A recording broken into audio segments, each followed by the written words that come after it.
esta situación y en este caso que ha impactado tanto, la verdad es que era una señora que vivía en el mismo edificio, que tenía también un hijo pequeño y que los padres confiaron en esta señora, en esta vecina, para que pudiera cuidar a sus dos pequeños hijos hasta que empiezan a sospechar que algo está pasando. Ponen cámara y se topan con esta cruda verdad.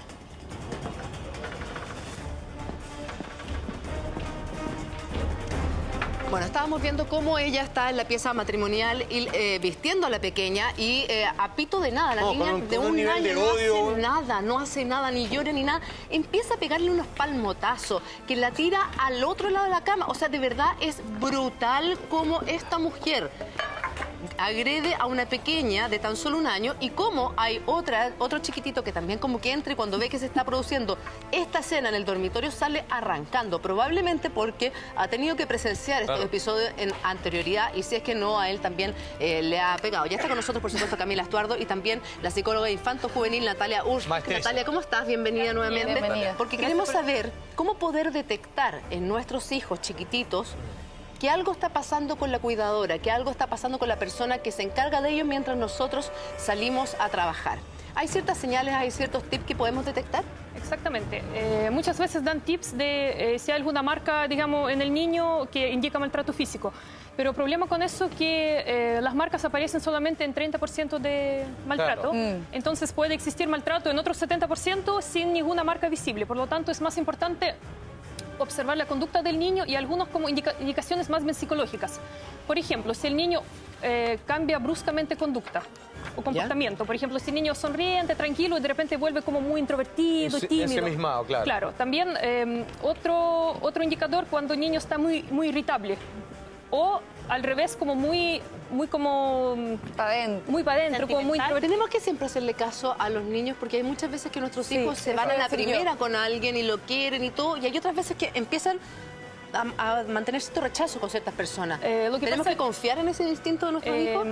A ver, al cambiar la nana, eso significa un estrés para el niño. Por lo tanto, la conducta de rechazo, de llanto, cuando llega una nana nueva es normal. Es normal. Ojo con eso, porque a veces mamás dicen, no, el niño no quiere quedar con ella, se aferra de mí, no quiere soltarme, pero esa conducta adaptativa es normal durante un par de semanas. Eso, ¿cuánto debería durar? Más chico el niño debería ser más corto ese periodo, más o menos 2-3 semanas. Pero no más. No más allá de un mes, porque si la nana está ya 3-4 meses en la casa y el niño sigue con llanto, sigue aferrándose de la mamá, digamos, en la mañana. Claro, es el otro indicador cuando hay mucha angustia de separación. Mamá va al trabajo y el niño llora. Tiene miedo de quedarse solo con ella. Claro. O por ejemplo, con el niño más chico, si uno hace un gesto sobre la cabeza, el niño hace...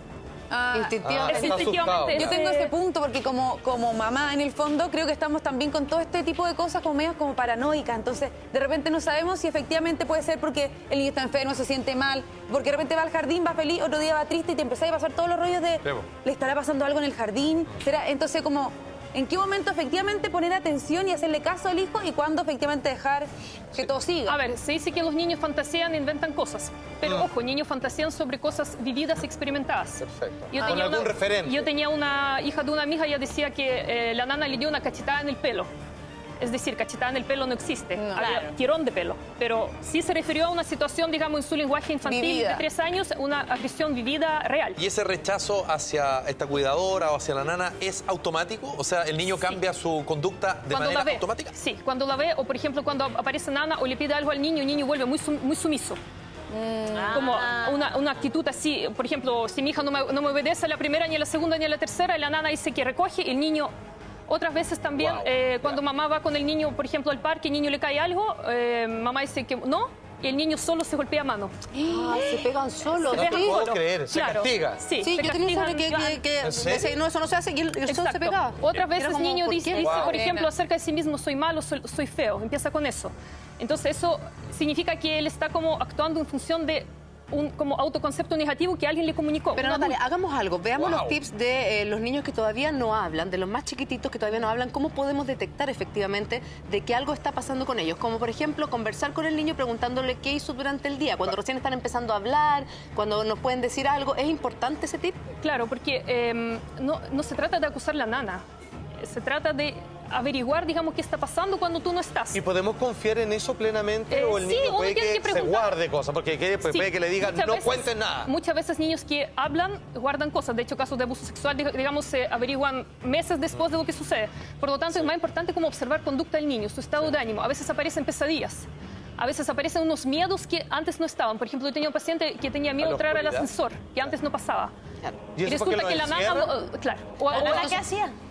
Dejaban el ascensor cuando se portaban mal. O que de repente se asustan cuando se les o lo queda la encierran puerta en cerrada. despensa, yo he O, escuchado por ejemplo, tienen miedo de entrar al baño.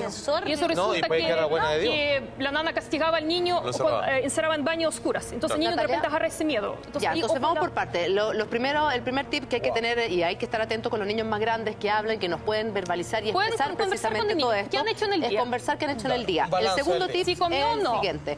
Preguntar si la nana o la cuidadora se enoja. Si a nuestros hijos le preguntamos eso, la respuesta de ellos es fundamental.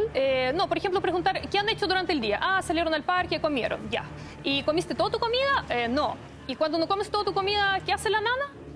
¿Se enoja o no se enoja? Se enoja. ¿Y cómo se enoja? Y muchas veces niños hasta cambian tono de voz y empiezan a actuar el enojo. Claro. Dicen, no, hacen como casi teatralmente le presentan, o se arroja cosas, por ejemplo, o se me golpea. O sea, sí, uno tiene que tener comunicación con el hijo para saber en qué está. Y un niño está, en el fondo, uno tiene que confiar en que ese hijo va a decirle, me pega, o va a ser el... Puede actuar a través, como les expliqué, como actuando él, o a través de los juegos, por ejemplo. De repente los juegos empiezan demasiado como violento, como golpeando, o no sé, hay niños que amarran los muñecos en el cuello, digamos, con un cordón. Ese juego medio así... Es raro, algo está pasando. Ale, espérate, Ale, vamos a seguir revisando los tips. Vamos con el siguiente.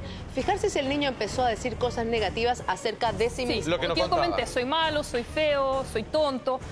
Entonces ahí mamá tendría que ver quién está diciendo eso, quién está comunicando eso al niño, porque seguramente lo que pasa, el problema del maltrato, que muchas veces maltrato físico va acompañado también de maltrato psicológico. En ese caso no solo esto se soluciona cambiando a la nana, ya entendiendo que hay una agresión psicológica, sino también habría que reparar parte, digamos, de los conceptos que instalaban en el pequeño. El consejo general, a primer sospecha, más mínima sospecha, creerle al niño. O sea, ¿sí? Siempre. Sí, siempre. Claro, mejor... Porque niños, la parte débil, digamos, en ese asunto. O sea, Ahora, estamos hablando de niños que pueden verbalizar lo que les pasa, que uno preguntándole qué pasó durante el día o con las técnicas que tú nos enseñabas, qué pasó, no te comiste la comida, cómo reaccionó la cuidadora, la persona que está a cargo tuyo, qué hizo, en fin. Pero ¿qué pasa con los más chiquititos, como esta guaguita del video, que tiene un añito?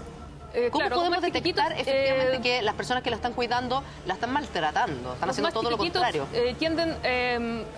como manifestar malestar a través de cambio de ánimo, a través de pesadillas, a través de, por ejemplo, que el niño empezó a hacerse pipí, por ejemplo, un niño de 2, 3 años que ya controlaba esfínter. Niños de 2 años generalmente no hablan mucho, hablan poco, mal. Claro. Empieza a hacerse pipí. Sí. Ahora, pero dicen que hay un periodo en que es normal que tengan un cierto retroceso en el control de esfínter, que puedan volver a hacerse durante 2 días y después volver a... 2 días sí, pero por ejemplo, un periodo de 6 meses que ya no se había hecho y volvió a hacerse, ahí hay que ver qué está pasando. Perfecto. Ahí está pasando algo, porque... Bueno, y si hay marcas físicas, o por ejemplo, cuando pasan mucho accidente a los niños y uno no sabe cómo se produjo, pregunta a la nana, ¿qué pasó? Y la nana queda como que no explicación de ella, o es incoherente, o es medio como... No, se cayó en el parque, después te encuentras con una vecina que no salió al parque, ahí uno empieza como a sospechar.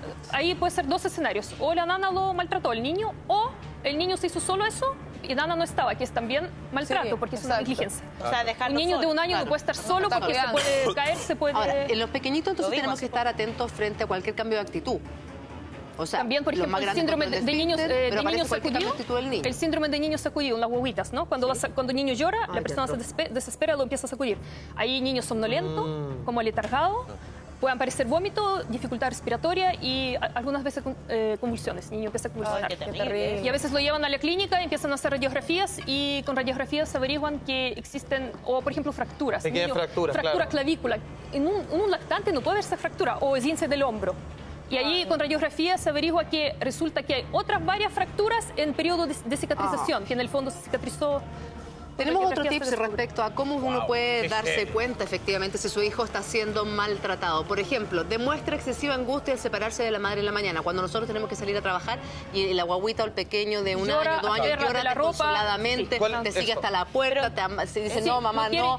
Claro, una persona que te maltrata te genera rechazo. Niño se da hasta en animales, esa persona lo evita. Entonces el niño empieza a aferrarse a la mamá, a llorar, que no quiero, se agarran de la ropa. Pero una angustia extrema, porque eso es normal dentro de todo. Claro, eso es normal. Eso iba a decir, porque en el Como fondo lo los aclaré niños que nunca quieren que uno se vaya. Claro. Claro, pero es normal cuando hay una nana nueva en la casa. Ese periodo de adaptación que les comenté, ahí sí. Pero pasado cierto tiempo, el niño debería separarse de la mamá, digamos, más tranquilamente. Chao mamá, y me quedo con la nana y Lo mejor es estar atento y, tal como decías tú, Natalia, creerle, por supuesto, siempre a nuestros hijos niño, frente a una situación. Atento a los cambios de humor, a los cambios de actitud de nuestros pequeños, para que esto no se vuelva a repetir, un hecho tremendamente lamentable. Natalia, gracias por haber estado esta mañana con nosotros. Muchísimas Aplausos para ti. Como siempre, tan clara y precisa, Natalia. Es un gusto tenerla de vuelta.